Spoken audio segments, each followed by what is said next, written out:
My boyfriend was angry when I left Brazil for my best friend's funeral. While I grieved, I made a new male friend at college, but cutting him off after confessing made me question everything. Did I cross a line? Now I'm distraught over cheating thoughts. It all began 2 summers ago when I was in Brazil with my boyfriend. My best friend from childhood tragically died in an accident, which was extremely difficult for me. I felt profound sadness and guilt because I had not spoken to him or responded to his messages for the previous 3 months. My boyfriend had told me that I was not allowed to talk to any other men, not even my old friends. I traveled back from Brazil for the funeral, and my boyfriend was upset because I left. His family resides in Brazil, and I was supposed to be there with them. However, I needed to go. I recall feeling as though my boyfriend did not comprehend the gravity of the situation losing my friend. I felt incredibly isolated during this time, and the pain of losing him was intense. Regardless, my boyfriend and I argued frequently while he was in Brazil and I was at home. I remember expressing that I felt he did not care about me, among other things. He replied that he was trying to enjoy his time with his family, which I understood since he seldom got to see them. Unfortunately, we ended up generating a lot of tension, and amidst my emotional suffering, I threatened to end our relationship. We had made such threats before, but never seriously until this instance. I told him that I was simply angry and figured, as usual, we would work through it. However, this time was different. He called me and implied that he was uncertain about how we could continue, mentioning that he wanted his future children to be with their family in Brazil someday. This devastated me. I had never experienced such pain. I could not eat, I lost 15 pounds and struggled to sleep. It was honestly the lowest point I had ever reached, terrified of losing him. We managed to work through it, but the fear lingered. Before this incident, I thought we would get engaged that summer. I believed he would propose. Then came the realization that he wanted to break up. He assured me that he did not want to, but for the first time, I genuinely doubted his feelings. When he returned to the United States, things were quite awkward. I felt terrible because I was so fearful that he would leave me. Additionally, I was disheartened that we were not yet engaged. When we returned to college, we attend different institutions, the weirdness persisted. It felt as if I lacked security in knowing he wanted me. This created an overwhelming sense of anxiety, and I felt as if my behavior was annoying him. Compounding these feelings, it was my senior year in college, and campus life had changed significantly. My best friend and former roommate moved off campus, leading to infrequent meetings. My sister, who is my current roommate, was in a relationship with someone on campus and spent all her time with him. Many of my close friends had graduated, leaving me feeling incredibly isolated. I remember eating alone in my dorm every day. I felt like a misfit, a loner, and convinced that something was wrong with me. I had lost my best friend in that accident and felt devoid of anyone to spend time with. While I could text and call my boyfriend, I had no one on campus to connect with. I have always struggled with concerns about how I present myself to others. I did not want to be perceived as a girl with no social circle or friends. Consequently, I resolved to make some new friends. I prayed to God for help. However, nothing changed. Everyone else seemed to have their social circles already established. After all, as a senior, I was no longer seen as someone needing to engage in small groups to form friendships. I remember making a concerted effort to connect with people, but nothing seemed to click. I am naturally a quiet person and have always relied on others to initiate friendships with me. Thus, it felt unusual for me to actively seek friends. One day, while walking to class, a guy I recognized introduced himself. He simply inquired about my name and major standard small talk. Later that day, I noticed he added me on Instagram. I accepted his request and found it rather intriguing. This may sound peculiar, but I have always assumed that when men engage like this, they may have an interest in me. However, attending a Christian college made me think he might just be friendly. As time passed, I posted an Instagram story asking which Starbucks drink was better, inviting people to vote. He commented that neither was good and that Dunkin' was superior. I felt pleased by his response. It indicated that he was paying attention to me and recalled who I was. We began a conversation in which I asserted that Starbucks was far better. He admitted he had never tried Starbucks, prompting me to suggest we go so he could experience its superiority over Dunkin'. I became excited, thinking this was an opportunity to make a friend. I have always found it easier to form friendships with men than women. Men tend to be more receptive to such interactions. I assumed he might like me, and that was why he was engaging with me. However, I found it perplexing because my Instagram featured numerous pictures of me with my boyfriend, including affectionate moments. I was uncertain about his intentions, understanding that he clearly knew I was in a relationship. The following day, I was going home for the weekend, so I deleted our messages and refrained from texting him that weekend. I wanted to avoid upsetting my boyfriend, who has expressed discontent with me having male friends and has reacted angrily in the past if I texted any guy even remotely. When I returned that week, I texted the guy again. He asked how my weekend went and we exchanged pleasantries. I felt thrilled about potentially having a friend on campus to hang out with. He eventually asked what I was doing, and I replied that I was bored and studying. He invited me to study with him, to which I agreed and went to meet him. Before our meeting, I applied some makeup, not wanting him to think I looked unattractive or unappealing. When we met, we studied together. He asked about my summer, and I expressed how terrible it was because of losing my best friend.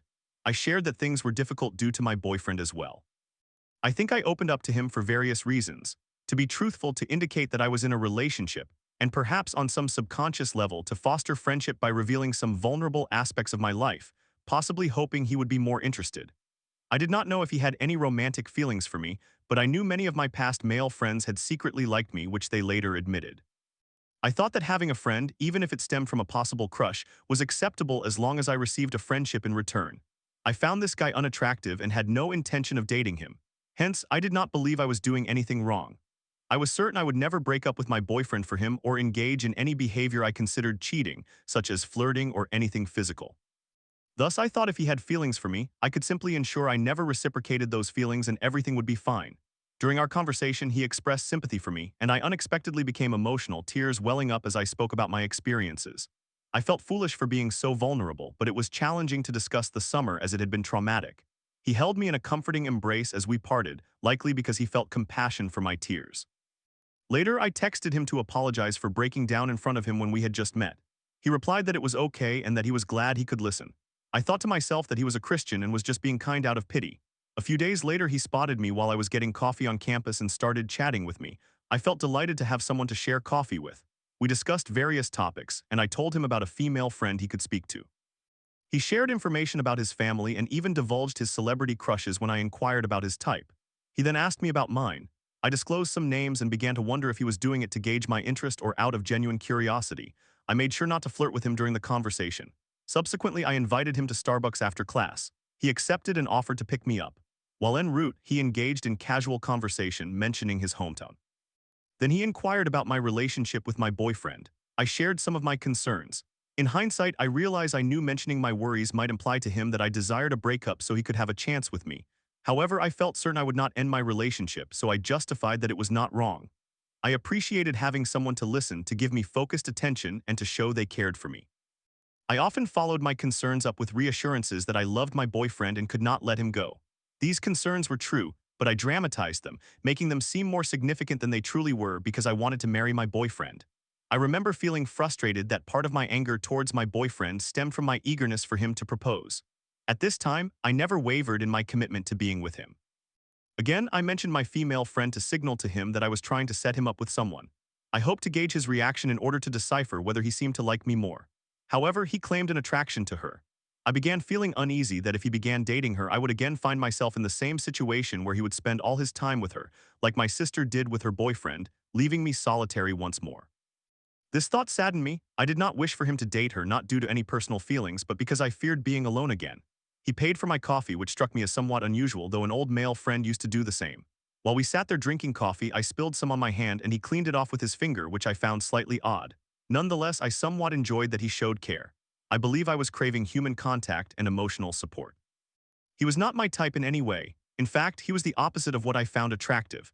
He also offered me his jacket as we were leaving because it was cold. I declined to wear it as I felt that would be inappropriate for my boyfriend. Instead, I rested it on my hands in the car to avoid being rude. I also attempted to introduce him to another friend.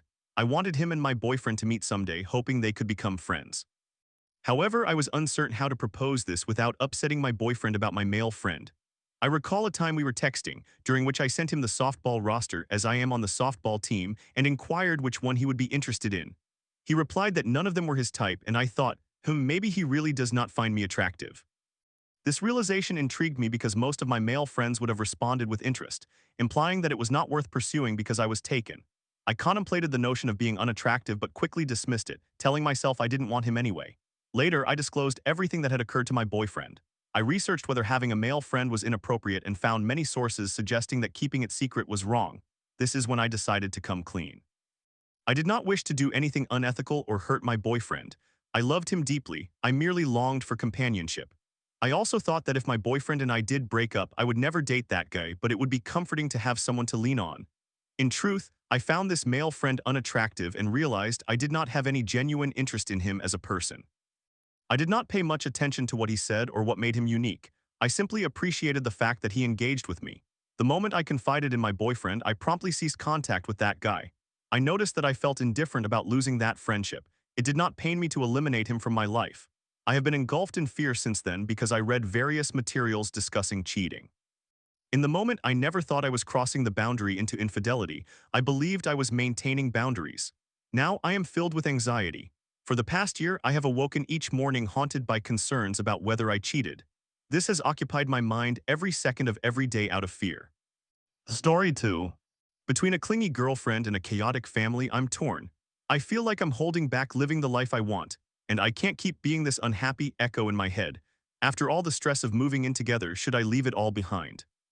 Hello everybody, this is my first time posting here and I am in desperate need of some assistance. I apologize for that already. I am a 20-year-old female and I have been in a relationship with my girlfriend who is also 20 years old for about 2 years now. If you want to label us, you could call us high school sweethearts. We were each other's first serious relationship, and yes, I understand that we are still quite young. Our relationship has honestly been nearly perfect. I guess that is to be expected given the honeymoon phase and all, but we were genuinely solid. We took it slow for several reasons, one being that I am on the asexual spectrum. If that bothers you, please refrain from commenting. I already feel bad enough as it is. I started to develop feelings for her early on. Since we started dating while still in high school, we both lived with our families and attended school. During that time, especially in our final year of high school, we were essentially inseparable. We spent a great deal of time together, went on each other's family vacations, shared a common friend group, and so on. For some context, I have a complicated family and home life. There is no physical or severe mental abuse, but my relationship with my mother is quite poor unless we are not living together. Yay. The last few years spent in this house have negatively impacted my mental health over time, and I wanted to move out as soon as possible. Initially, I planned to travel after school, but financial constraints held me back, along with the fact that my girlfriend was very clingy and anxious. I did not want to lose or disappoint her by being away for so long. So we searched for apartments together and moved in together a few months ago, a full moving process that involved relocating over 3 hours from home and an entire month of renovations. It required a lot of effort, considerable stress, and extensive shopping. I am aware that we are young and have not been together for very long, and I truly understand that. However, unless you can manipulate time so that I can choose differently, I do not need any "I told you so's" because I am already doing that to myself. I found myself in a difficult situation, trying to escape my home environment while believing that moving in together was the smartest decision, particularly for financial reasons, sharing all expenses. Unfortunately, the past few months have been extremely difficult, truly awful. I do not know when, how, or why it began, but I have emotionally distanced myself from my girlfriend more and more. I genuinely cannot pinpoint when this started, nor do I have any idea what triggered it, which makes everything even more challenging. I am uncertain if I have fallen out of love or if I no longer love her. In other words, I am not currently experiencing good or affectionate feelings, and I do not know if I am happy enough with what this relationship offers me to fight for it when I feel so exhausted. My emotional distancing has led us to a point where I can no longer be physically intimate with her again due to the asexual aspect. In the past, I enjoyed some forms of intimacy with her, even though it was never something I strictly needed to be happy. But now I feel physically distant and uncomfortable with intimacy, and I do not even feel at ease making out beyond the occasional kiss. She needs this more than I do, and I fear that I may never want that level of closeness again. I also do not want her to stay with me if that is insufficient for her, because I do not want to feel pressured into anything to make her happy. She is already unhappy with the distance that has developed. I'm also starting to perceive that she may be somewhat immature. I am unsure how best to express this. She seems to be untouched by the struggles of the world and prefers living simply, dreaming of a quiet suburban life with clear structures where nothing unexpected could induce anxiety. This does not align with my preferences. I grew up in a rather wild family setting full of travel and unconventional experiences. I desire excitement, I want to embrace my fears and explore new things. It feels as though, by holding back to live the life she wants, she cannot provide me with what I need in that respect, at least not while we are living together. There are a few realizations I have made since it became severe enough to confront my failings. My girlfriend is overly clingy and dependent on me. While I enjoyed my time with her, I never truly needed her and could live without her. I cherish my alone time and could spend extended periods alone. I miss being alone, to be honest, as I did that often before meeting her, and I am quite independent because I have always had to be. She grew up relatively sheltered. I believe this is a significant reason why she is not accustomed to coping with issues on her own and consistently seeks my assistance. This is perfectly fine in a relationship within limits. She struggles to handle things independently. She experiences anxiety over everything and has never learned how to manage that. She has always relied on someone else to help her or to do things for her. Consequently, when she feels overwhelmed, She panics and depends on me for help, which makes me her crutch, leading to her perpetual need for me. Moreover, she struggles to be alone for extended periods and clings to me. While that was acceptable in the beginning, it has become overwhelming, and I do not desire that level of dependency as much anymore. She often panics when alone, overthinks, and I find myself needing to calm and reassure her.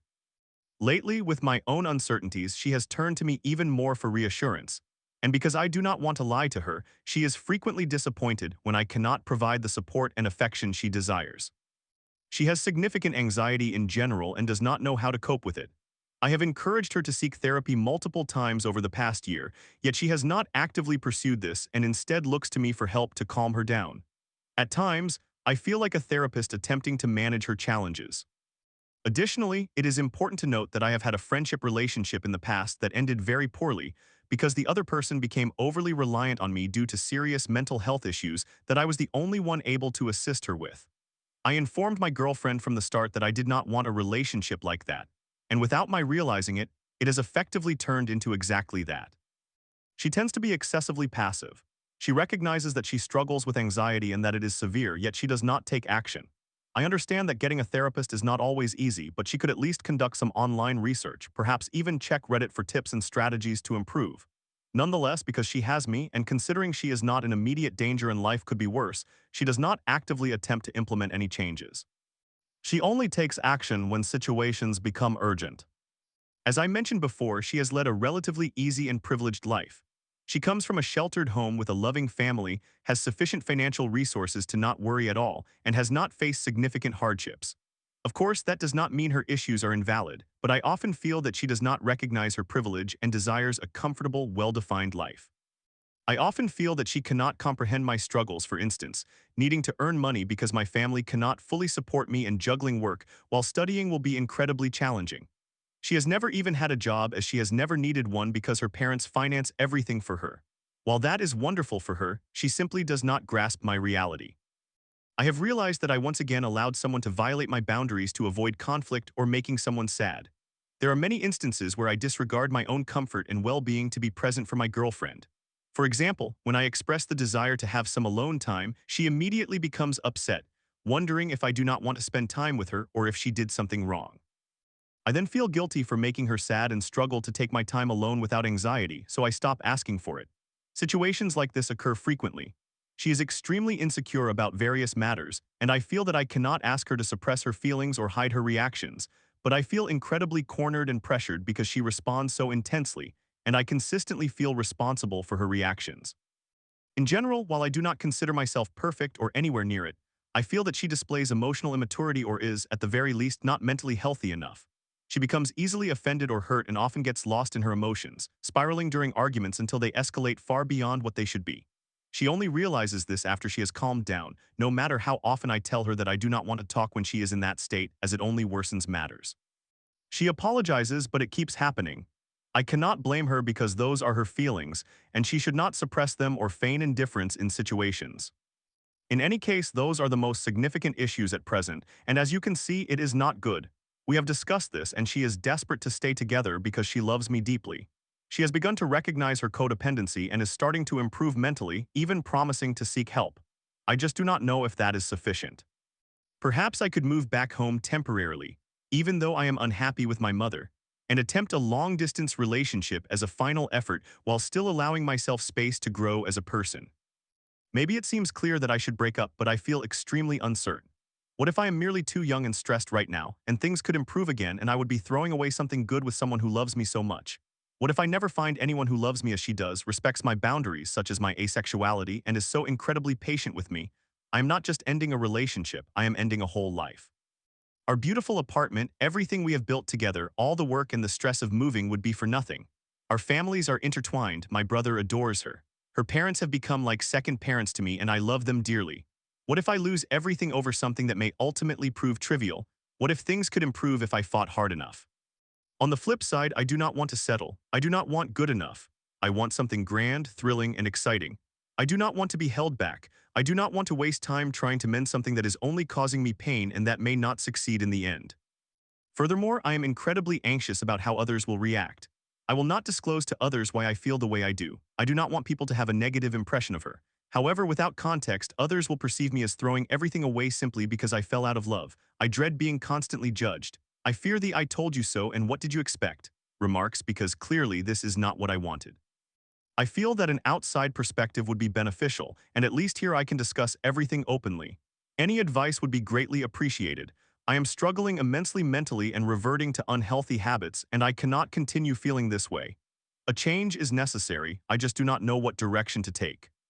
I also apologize for the length and the word vomit with no clear structure, as well as any errors since English is not my first language and I struggle with grammar. Story 3. My sister, who reported me to CPS with false claims, now smiles at family gatherings while I'm left protecting my kids from her betrayal. "I'm glad I called CPS, and I hope they take your children away," she said, "and my family thinks I'm the petty one." I will attempt to provide context. I am uncertain how many details are essential. This is lengthy and I apologize. Currently, I am struggling to maintain the boundaries I establish. I often find myself bending, breaking, or being persuaded to relax them. One boundary I have recently established that I want to enforce more strictly is this: neither I nor my living children, a 16-year-old male and a 6-year-old female, will be around my sister, 31 years old, until she can communicate with me and/or apologize for her actions towards my family.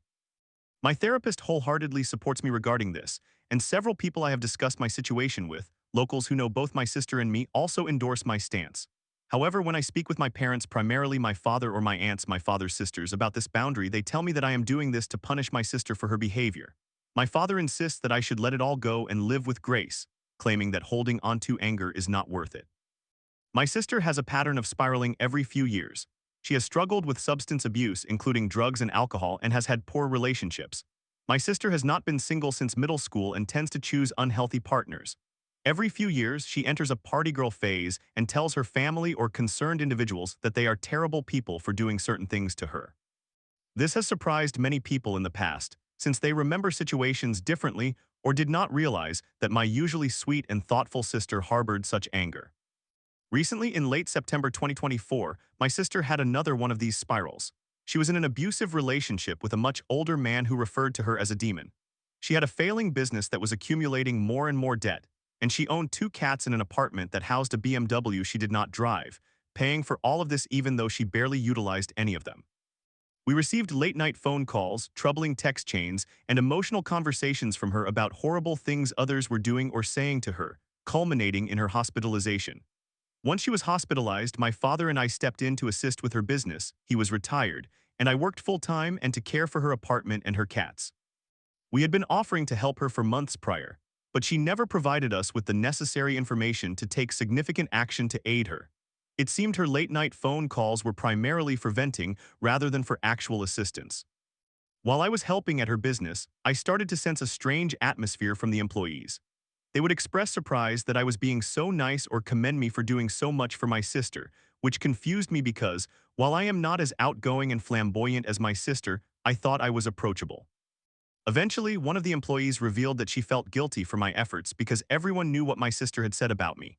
My sister had reported me to Child Protective Services in August 2024, claiming that my daughter was currently being abused by my ex-partner, 35 years old, who still lived with us, and that my ex had killed my baby boy, 3 months old, who died in 2021.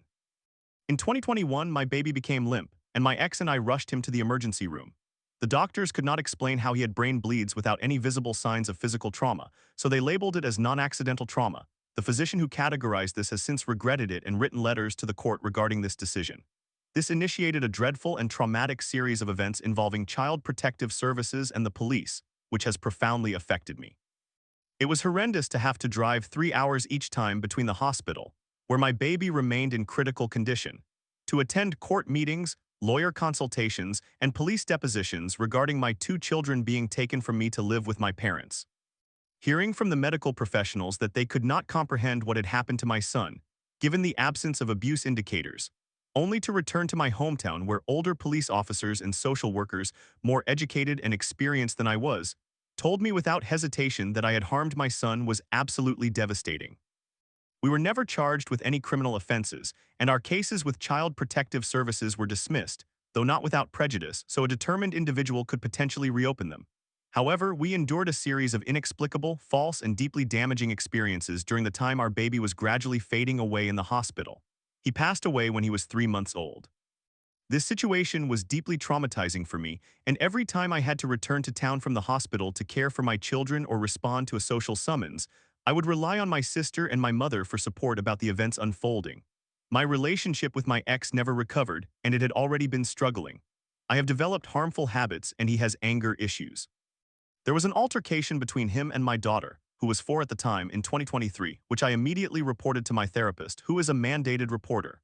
Based on the actions I took and those my ex took, my therapist informed me that she would not make a report.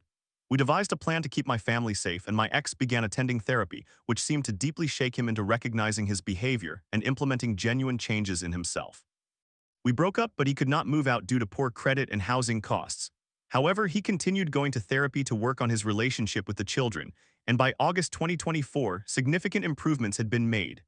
Things had been going well for so long that when Child Protective Services contacted me that month, I was shocked to receive a call. I assumed it was related to my baby's death since we were technically still under investigation until the 3-year anniversary of his passing, but it turned out to be a vague report from someone alleging that the daughter in the household was being abused by the father figure. The social worker assessed everyone and closed the case, but it resurfaced feelings from 2021. I expressed my distress to my sister, and she comforted me, explaining that she did not know who could have made that call. Perhaps my daughter was saying things at school. I had no idea. However, I discovered in November 2024 that it was my sister who made the report, from the employees who were surprised by my kindness. I called my sister to confront her, and we ended up arguing. I hung up when she said, "I'm glad I called Child Protective Services. I'm glad they came to your house, and I hope they take your children away." She spiraled out of control and subsequently entered another recovery home in a different city, where she soon met another man, moved in with him, and got engaged. I continued to manage her business, even though I was heartbroken by this betrayal. Due to my experience with Child Protective Services in 2021, I now harbor deep distrust towards the system. I am genuinely concerned that, because of my sister's actions, there are now 2 cases in our local office with my daughter's name associated with them. Moreover, I learned of the stories she has been sharing about me, that I blamed my oldest son for being too rough with my baby and told him it was his fault my baby died. That my ex continues to abuse and hit my daughter, causing her to cry whenever she goes to school. It is her first time attending a big school as she is in kindergarten. That I was aware my ex killed my baby, but I was so infatuated with him that I covered it up for him. That both of my parents knew my baby had been murdered but remained silent for everyone. I also discovered that she wrote extensive manifestos in the notes section of her phone about our family, my children, the manager of her store, friends she once had, and men she once dated. Every new revelation about my sister reveals a dark personality concealed behind her bubbly facade, which is manipulative and deceptive. I cannot accurately articulate it. She took intimate details shared with my mother and sister during a perilous time while my baby was alive and transformed them into exaggerated caricatures of me, spreading them to anyone willing to listen. Both she and I are active in the community through various nonprofits. The business where I am employed full-time attracts numerous community members. How many of them know these stories about me and judge me based on them, yet remain polite? She reported me to Child Protective Services based on text messages I had sent a year prior, before I broke up with my ex, and she clung to those messages, fabricating a disturbing narrative that became her new truth. Additionally, she has been frequently intoxicated. Now my sister has returned to her job, which my father and I saved through different business strategies and by renegotiating loans, with my father even dipping into his retirement savings to address debts, where people are congratulating her for being so resilient and brave for facing Alcoholics Anonymous while still appearing beautiful. The rare times she encounters me, she smiles, greets me, and attempts small talk as if nothing has transpired. This infuriates me, but I often question my own perspective. I doubt my perception of events and whether I am exaggerating, which may be true, considering my relationship with my ex was built on sowing doubt about my perceptions of conversations and disputes. I informed my parents that I do not want her to see my children, and my father rebuked me, claiming that I was being petty. I recently attempted to contact my aunt for advice on how to communicate to my sister that I do not wish for me or my children to be around her until she can discuss her actions with me, since she is supposedly participating in Alcoholics Anonymous, which includes a step for this, and she interrupted me to question whether I was doing it to punish my sister. I believe I am doing this to protect my children and myself from someone who is so deceptively manipulative and harmful. My aunt suggested that since my sister is not a physical threat to my children, is it worth introducing this drama into our family? My primary question is this: what can I express or how can I help my family comprehend my perspective on this situation? My therapist supports me and asserts that I am making the right decision, that setting this boundary is entirely reasonable, and it is up to my sister to demonstrate genuine remorse, regret, and seek forgiveness. Only then would I be obligated to recognize her efforts. However, she has not made any observable efforts, and I am starting to feel like the monster she claims I am. Story 4. Caught in a 7-year confusion, my crush called me her soulmate but consistently ghosts me. After being rejected and friend-zoned, I thought we were moving forward only for her to vanish once again. Am I being strung along or is there hope for us? Since this has been happening for 7 years, this will be a lengthy post. However, I will attempt to summarize all the important events that have occurred between us. Background. I am a 26-year-old male and have never been in a relationship.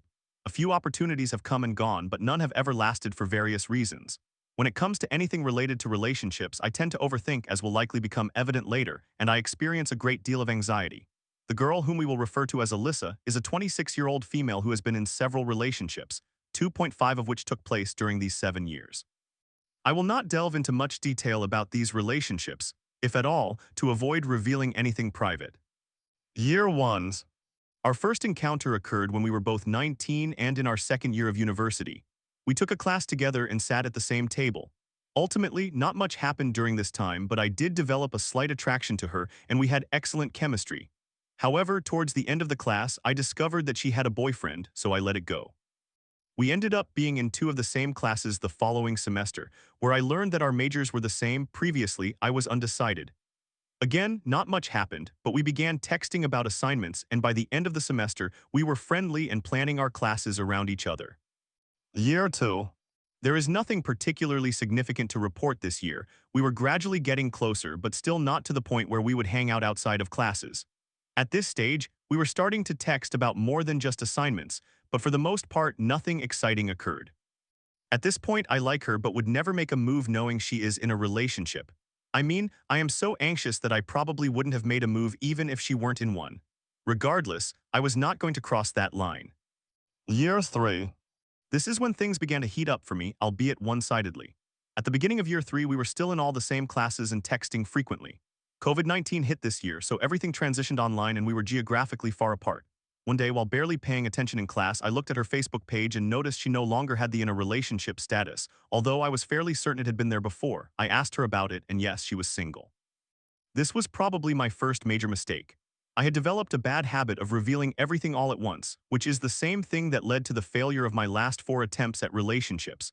Predictably, I did exactly that, and the text message I sent was probably as cringeworthy and overbearing as you would imagine. It took a while to get a response, but needless to say, I was rejected. Admittedly, the text Alyssa eventually sent was very kind and sweet, but she mentioned being in a sort of situationship with someone else and that she didn't want to hurt me at all. This moment was disappointing, but it wasn't as bad as it could have been, and we remained friends.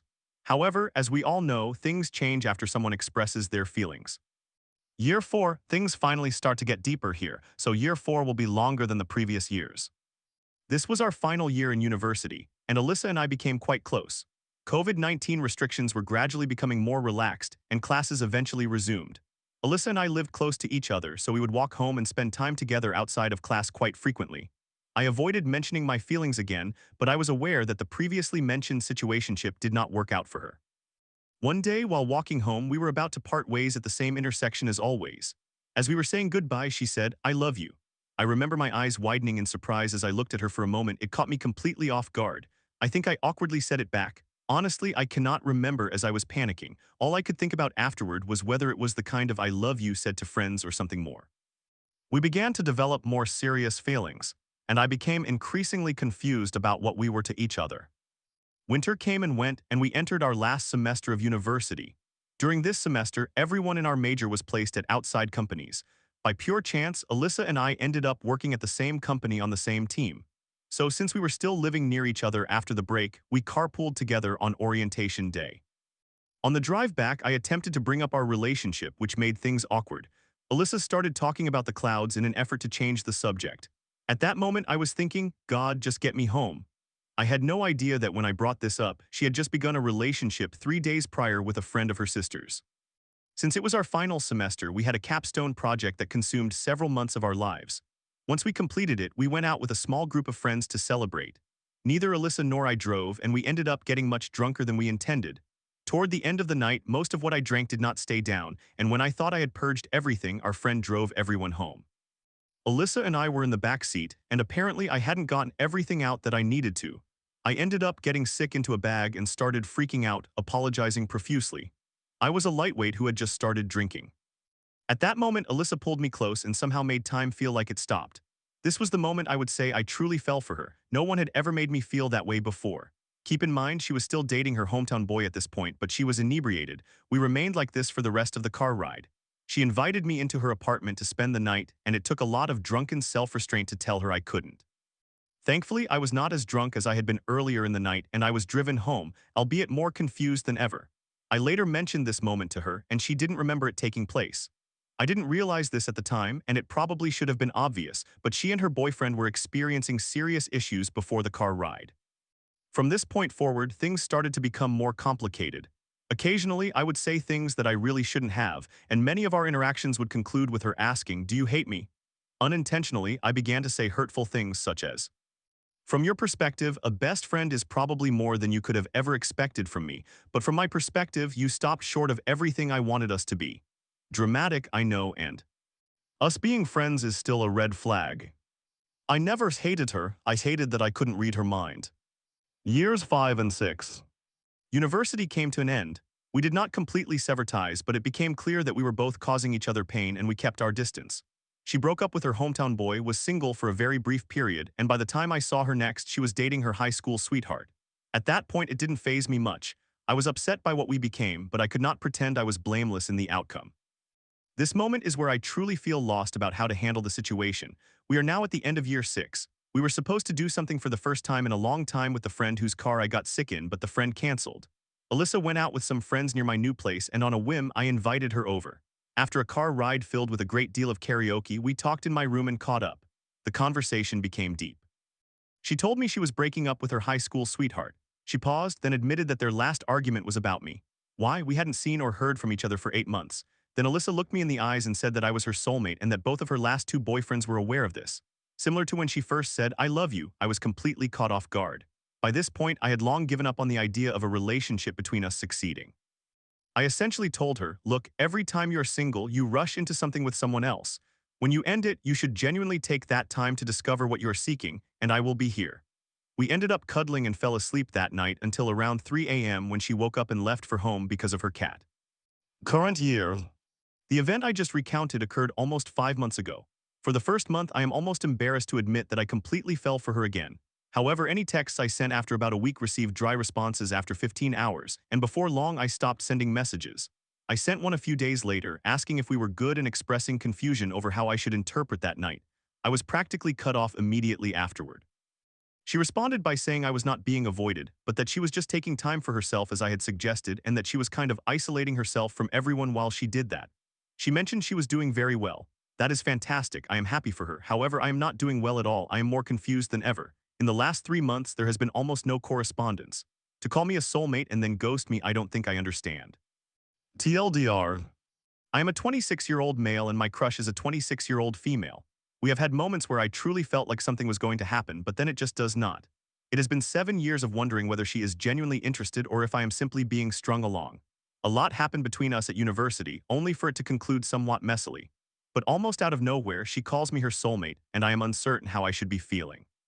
So here I am, listening to Laufey as I type this, completely unsure of how to feel. Friends I have spoken to offer a range of advice, but the 2 main suggestions are as follows. Most popular, I am being strung along, and it would be healthiest for me to walk away. Less popular, they are proud of me for not rushing into something I've wanted for a long time, and encourage me to give her the space to reach out to me when she is ready. Admittedly, the less popular suggestion is what I want to hear, probably because it feels comforting. I am anxious about posting something like this for the first time, but I am posting nonetheless, so perhaps strangers can provide me with a reality check. If you somehow made it this far, you are the greatest of all time. Thank you. Story 5. My boyfriend and I split after months of toxic arguments and love bombing. "You can't tell me what to do," his brother screamed, shoving me out. With the police called, I was left on the sidewalk, abandoned by my boyfriend. What did I learn from this? My boyfriend and I began our relationship when I was 17 and he was 21. I now realize that although there was not a significant age difference, it did feel unusual. I am unsure whether I was naive or intentionally oblivious to this fact. In any case, here is how it unfolded. We met through a mutual friend online.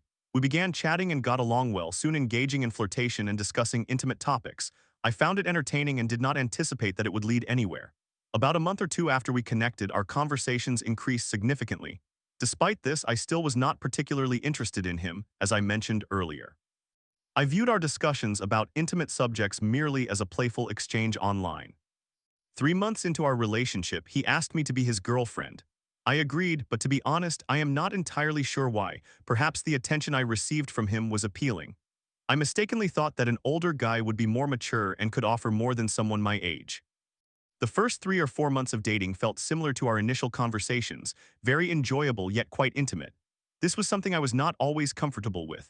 I did not meet him in person until after we had been together for 4 months, which I now recognize as another red flag. Throughout those initial months, I expressed my desire to meet him in person and go on dates as an official couple. The day we met in person was pleasant yet somewhat underwhelming. We met at a park and I immediately hugged him, even though I was not initially attracted to his appearance. We held hands, strolled around, and the evening concluded with an intimate encounter, which again made me uncomfortable, but I went along with it. After a couple of weeks, we met again, this time at his home. However, this visit began with something intimate. After a couple of weeks, I told him that I was unhappy with that arrangement because it made me feel used and uncomfortable. I felt like I was merely being used rather than truly cherished. I should mention that he told me he loved me before we started dating. I began to suspect that he might have been love bombing me. He frequently professed his love for me about 20 times a day, kissed me over the phone repeatedly, proposed to me, and sent lengthy messages detailing everything he loved about me. However, he did not take me out on dates or bring me flowers. I did not fully question this at the time because our relationship was still relatively new and I had limited dating experience. This pattern continued for the next few months. I would express my desire to go on more dates since we only technically had one.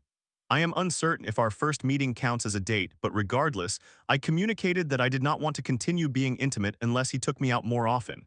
I wished to feel appreciated and cared for. For Mother's Day, he bought flowers for his mother and later brought me some as well. I adored them and felt acknowledged and cared for. I continued to accept his affection. The following month, I graduated from high school and informed my family about my relationship. They were very pleased to see that I appeared happy.